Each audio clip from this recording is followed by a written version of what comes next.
Thank you for standing by, and welcome to the Guzman y Gomez Limited GYG Investor Call. All participants are in a listen-only mode. There will be a presentation followed by a question-and-answer session. If you would like to ask a question, you need to press the star key followed by the number 1 on your telephone keypad. I would now like to hand the conference over to Mr. Stephen Marks, founder and co-CEO. Please go ahead. Thanks everyone for joining today. As you might have already seen, today we announced that as a board, we have made the difficult but necessary decision to exit the U.S. market. This means ceasing to trade our restaurants from today and proceeding with an orderly wind-up of our operations in the U.S. Before talking through how we have arrived at this decision, I would like to first and foremost recognize our people. From the very beginning, our teams have worked tirelessly with passion, professionalism, and conviction to bring GYG to the Chicago market. Their efforts have delivered genuine progress in brand building, guest experience, and operational standards, and the quality of food and culture they have established is something that I am extremely proud of. We are committed to supporting every team member through this transition with the respect and integrity they deserve. Now turning to the decision. It wasn't easy. We have always said that we would remain disciplined in pursuing growth in the U.S. and have been transparent about the thresholds we would be targeting to validate our proof of concept. Notwithstanding the progress made by the team, the financial performance of the U.S. has simply not been acceptable and is not meeting targeted hurdles. I have always been confident in the differentiation of our food and guest experience. However, this was not translating to an improvement in sales momentum. Having spent the last 3 months in the U.S., I realized this was going to take significantly more time and capital than we had expected. In assessing the trajectory of the current network, the board and I have concluded that the business is unlikely to deliver the performance that would justify continued investment of shareholder capital. We have not always got things right, and we have learned a lot. As we reflect on this, there are some things we would do differently. Starting with suburban drive-thrus has made it difficult to build brands in the U.S. Chicago has also been difficult. What is important is that we make changes when we need to. Continuing to invest in a market where the data does not support the path forward would be inconsistent with the discipline we owe to our shareholders and the rigor that defines the rest of our business. Which brings me to our Australian business. Our core business is very healthy. We continue to deliver strong growth in our existing network, produce world-class unit economics in our restaurants, and have a long runway ahead of us as we progress towards our long-term target of 1,000 restaurants. The quantity and quality of sites in our real estate pipeline continues to grow, and we remain on track to open 32 restaurants this financial year. Today, we are also updating our full-year guidance for the Australian segment underlying EBITDA of approximately $85 million, representing 29% growth on the prior year. We believe directing our capital, focus, and infrastructure behind this opportunity is the most effective way to compound shareholder value over the long term. I want to make it clear that this decision to exit the U.S. is no way altering our conviction in the global appeal of the GYG brand or in the long-term opportunity to expand into new geographies in a disciplined and deliberate manner. The strong performance of GYG's master franchise markets of Singapore and Japan reinforces our confidence. Beyond Singapore and Japan, we continue to believe there will be the right opportunities in the right markets with the right models. When those opportunities arrive, we will be ready. Today's decision is not a statement about GYG's global potential.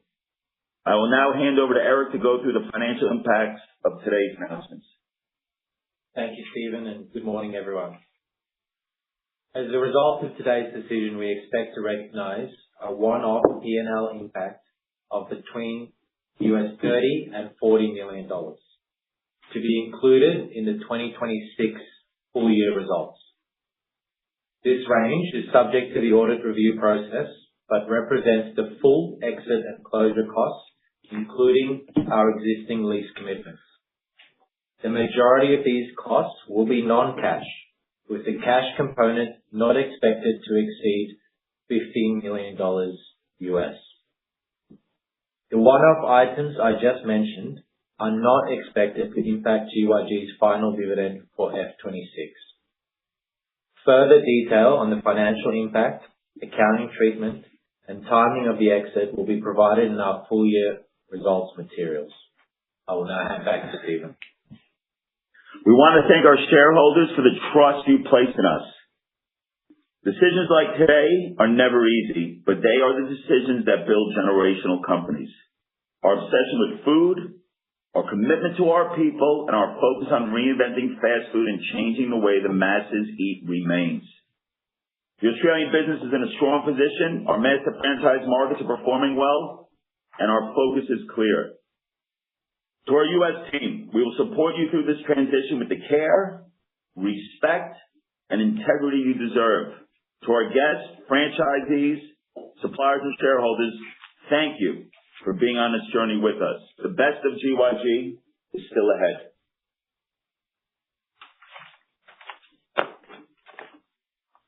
Open for questions, guys. Thank you. If you would like to ask a question, please press star 1 on your telephone and wait for your name to be announced. If you would like to cancel your request, please press star 2.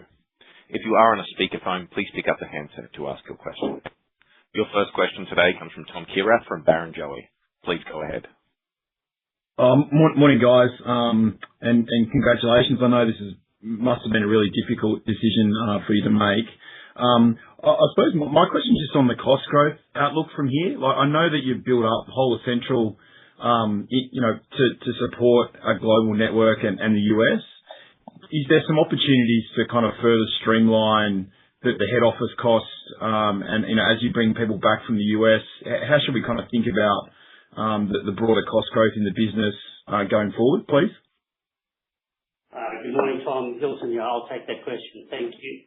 So firstly, from a US perspective, all G&A relating to the US business has always been allocated to the US business. So from a cost out perspective, what you'll see is the costs relating to the US business will come out. From an Australian perspective, we've obviously built out a leadership team that will support our strategy and our growth to 1,000 restaurants, and that remains intact. That will support naturally our Australian business as well as our international partners. So the way we think about it is that effectively the cost out you'll see is coming out of the US. As far as the Australian teams are concerned that are based in the US who are in the G&A, those are predominantly operational team members, and opportunities for them will be in Australia. As you know, we're growing to 40 restaurants per annum, and as we open new restaurants, there'll be those roles for them when they return. Yeah, wonderful. Thanks, Hilton. Second, I'd be interested in your comments on what you're seeing in Australia at the moment. So you've given some earnings guidance for this year. Can you maybe just provide some comments on what you're seeing maybe in the last couple of months? Obviously, the world's kind of changed a bit with what's going on in the Middle East, but just some comments there around trading and input costs would be helpful. Thanks. Hi, Tom. It's Eric here. So I guess the first thing is we've obviously confirmed our guidance for the year, which demonstrates our confidence in where we're going to land the year. There's obviously a lot happening in markets, but it's all taken into account in that forecast. We're not going to be providing additional commentary and cost guidance on this quarter's trading, and we look forward to sharing that at our results in August. Okay, great. Thanks, guys. Thanks, Tom. Thank you. Your next question comes from Caleb Wheatley from Macquarie. Please go ahead. Morning, Stephen, Hilton, and team. Just one question from me. Just keen to explore how you're thinking about the balance sheet settings in a similar vein to Tom's question, that arguably you now have a bit more reinvestment capability. How you're thinking about leverage and the balance sheet, how does the buyback play into this, and how you're thinking about, I guess, maybe some of the incremental capital that you now have off the back of losses in the US on the beating the P&L, please. Yeah, thank you, Caleb. Look, I think, as you know, we're already in a position where we have surplus capital in excess of what we need to continue to invest in our restaurants in Australia. And as you know, we're generating an extremely attractive return on that investment. So our priority will always be investing in our restaurants first and foremost. What has changed as a result of our decision today is that we will have, going forward, significantly less operating losses in the US. Obviously, those will fall away. And so the group's earnings profile will improve materially as a result of that decision. That will allow us, first and foremost, that will flow through in the form of higher dividends through the payout ratio that we have set as a board. And the board's decision has always been to distribute the majority of franking credits to shareholders. And so the first and foremost is expect the dividend to increase as a result, reflecting the higher earnings. From a cash perspective, we obviously have a small cash outflow as a result of this decision, but that's against the background of a very strong balance sheet. And so we're in a position where we will be able to continue the buyback program that the board has approved.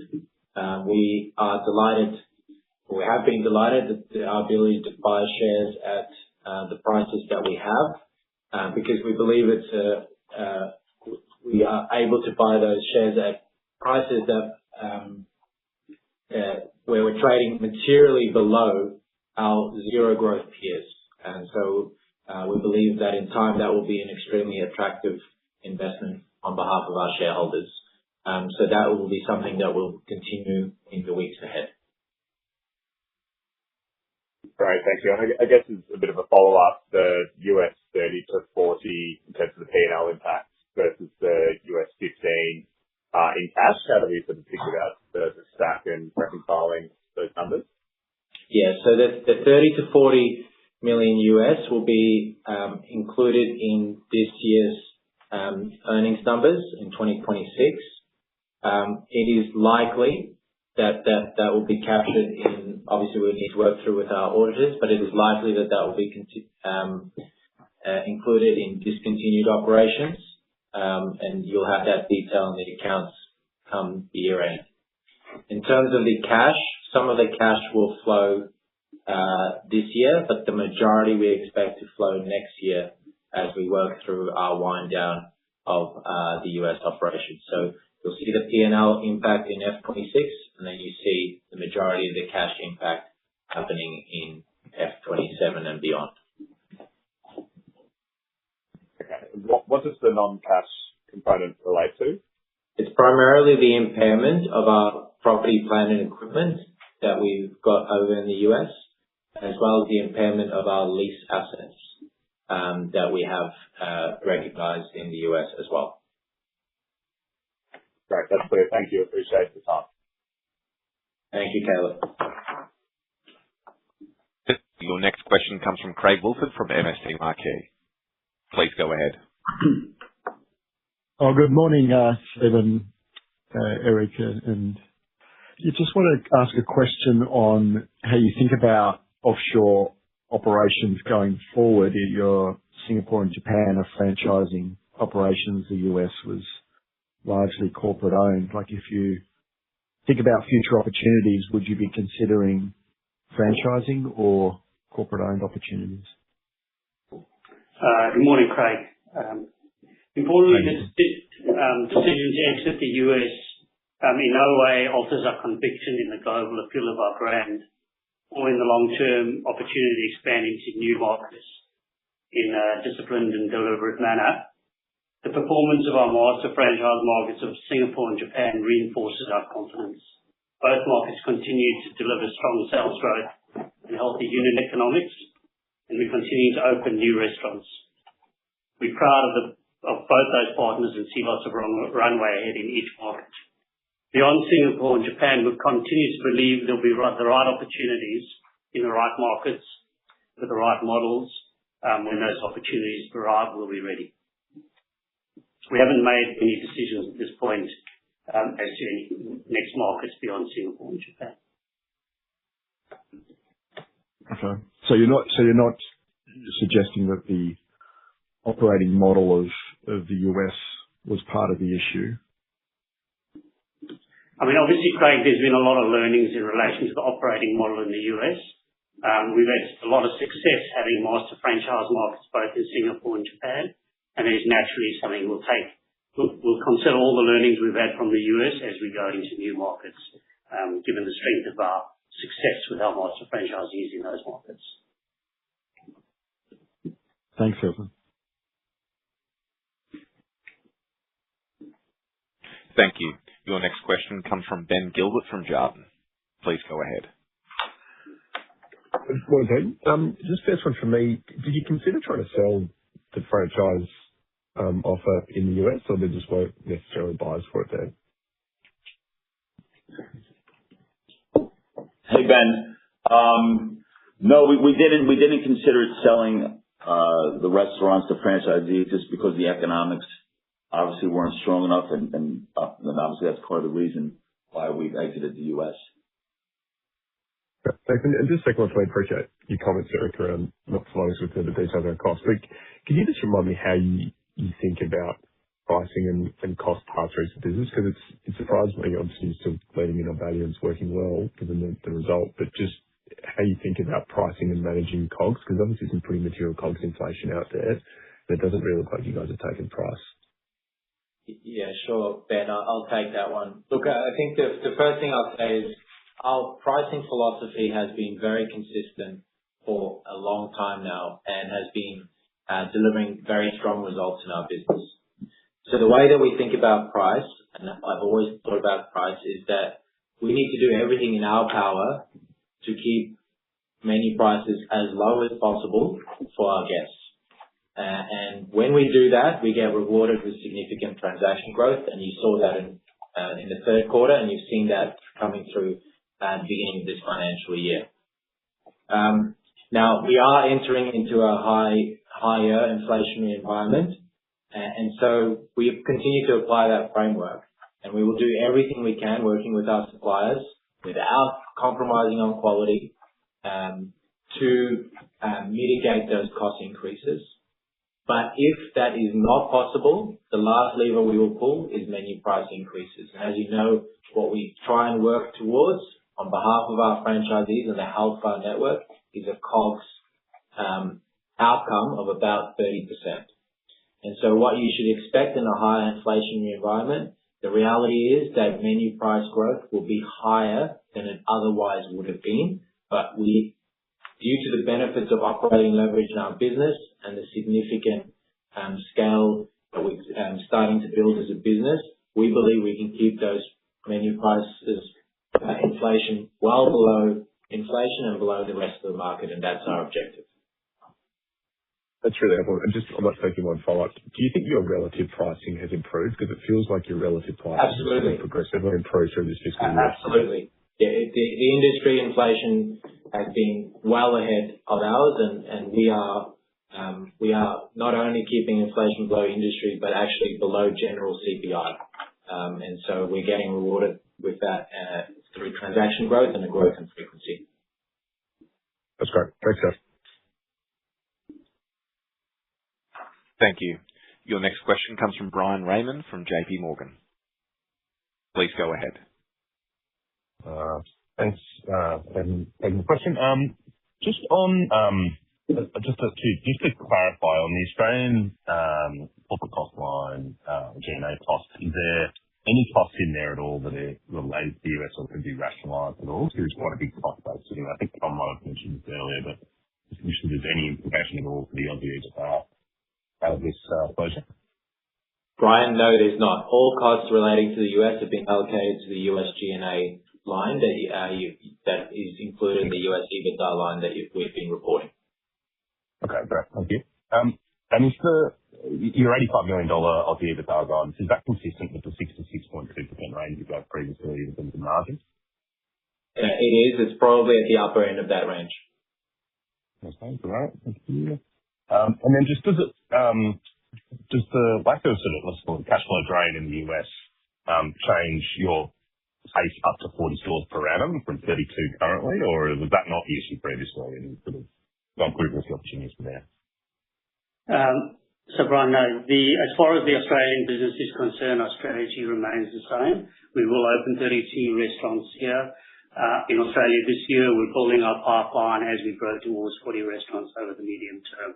Nothing changes from a strategic perspective as far as our Australian business is concerned. It's important that we don't compromise on the quality of our real estate sites. Yeah, and just to build on that, Brian, it's another way of saying that is cash has never been the constraint to that pipeline. It's the quality of the sites that we continue to insist upon. Right. So we should expect the buyback to resume now before the buyback? Yes, you should. Okay, great. That's all from me. Thank you. Thank you. Once again, if you would like to ask a question, please press star one on your telephone and wait for your name to be announced. Your next question comes from Sam Teeger from Citi. Please go ahead. Hi, guys. Thanks for taking the question. Just wondering, given consumer sentiment in Australia has been a bit weaker, have you seen any slowdown in delivery sales, given it's cheaper for consumers to choose carry-out?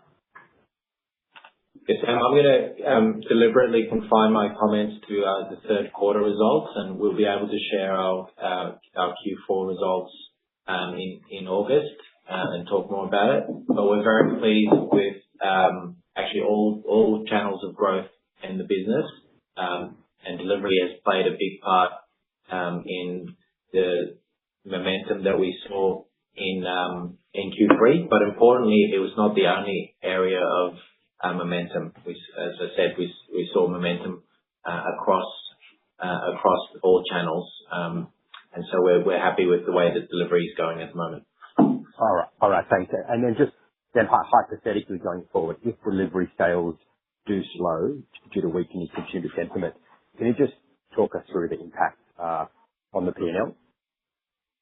Yes. Sam, one of the great things about business is that we have many different channels, and we're there for the customer in whatever channel they need, whether it's the app, whether it's drive-through, whether it's in our restaurants. And so we provide a great convenience and cost for our guests when they come in.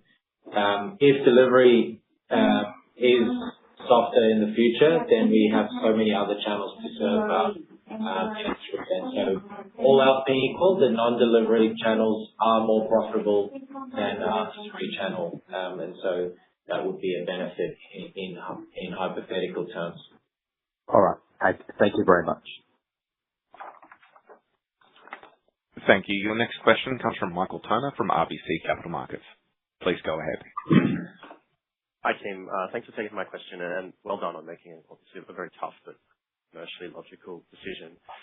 Just back to the Australian pipeline, I think in February you reported 108 stores. I'm sort of curious what that number is today. And when you say commercial terms are agreed, does that mean you've identified the site terms and it's board approved and you've agreed sort of terms with the lessor? And then can you remind me kind of what the rule of thumb is for the lead time from something kind of entering that pipeline to then being built and opened? Thank you. So from an Australian pipeline perspective, you're correct. We did confirm 108 stores, restaurants at the half year. We continue to build that pipeline, as we said we do, at approximately 4 to 5 sites per month. And we're confident in continuing to do that. From a timeline perspective, it takes between 18 months and 2 years on average from when we agree commercial terms with the landlord to when we open the restaurants. So we have a very strong, healthy pipeline. As we've confirmed, we will open 32 restaurants this financial year and then growing to 20 restaurants over the medium term. And Michael, just to confirm, as you said, when a restaurant is in the pipeline, that means we have agreed commercial terms with the landlord, and our board has approved those sites. Okay, thank you. And just on Uber Eats as well, anecdotally, there's been quite significant promo activity on Uber Eats currently for GYG. Is that sort of mainly or entirely funded by Uber? And how powerful do you think that's been for your sales and earnings growth since you've signed that agreement? Yeah, so promotional activity in the delivery channel is highly effective, and it's all funded by Uber under the arrangement that we have with them. It's a key part of the exclusivity agreement that we signed. Thank you. Much appreciated.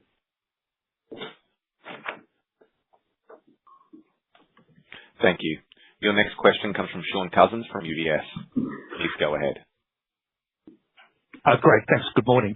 Just a question regarding underlying losses in the U.S. in the second half. I think in February, you guided that losses would be lower in the second half versus the first half, conscious you're closing stores today.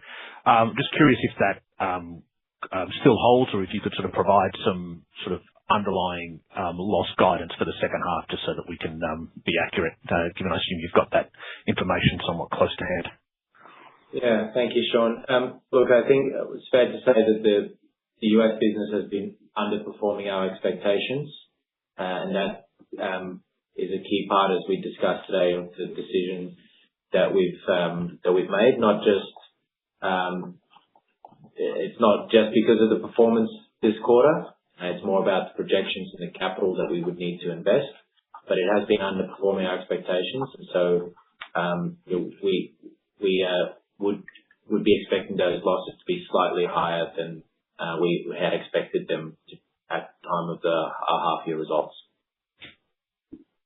And that'll be even though you're not trading for June and the remainder of May? We're going to have to work that out. It's all going to come out in the wash of all the accounting, and we'll be able to share that in August. Yeah. Great. And maybe Chipotle is a competitor that I think is soon to be opening in Singapore, or has spoken a bit about that.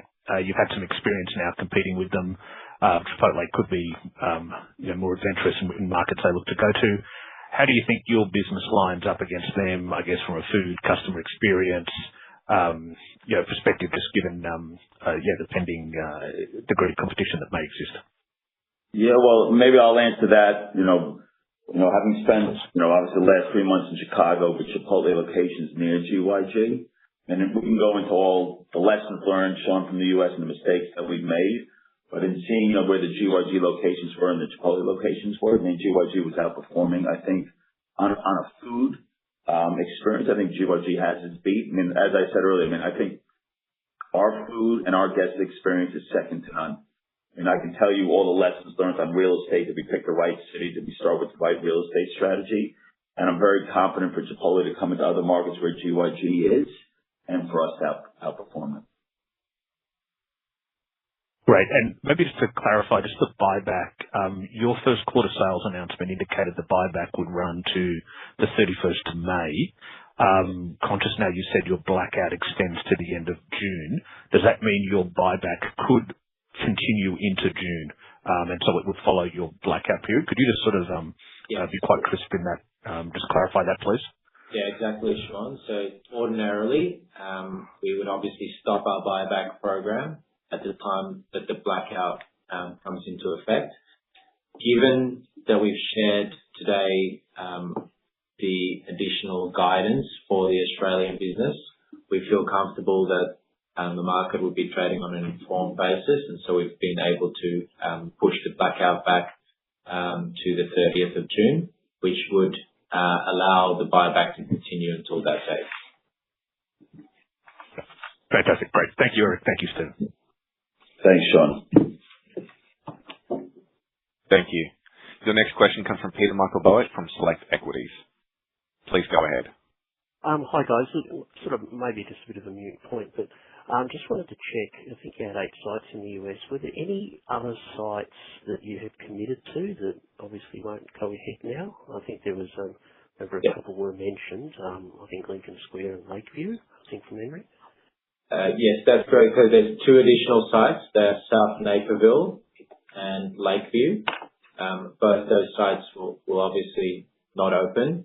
And we're working like we are with all our suppliers and landlords. We're working with the parties involved in those sites to wrap up amicably. Great. Thank you. Thank you. There are no further questions at this time. I'll now hand back to Mr. Marks for closing remarks. Yeah, I just wanted to thank everybody for taking the time to join us on obviously the decision we made for the U.S. and look forward to speaking to you all soon. Have a great day. That does conclude our conference for today. Thank you for participating. You may now disconnect.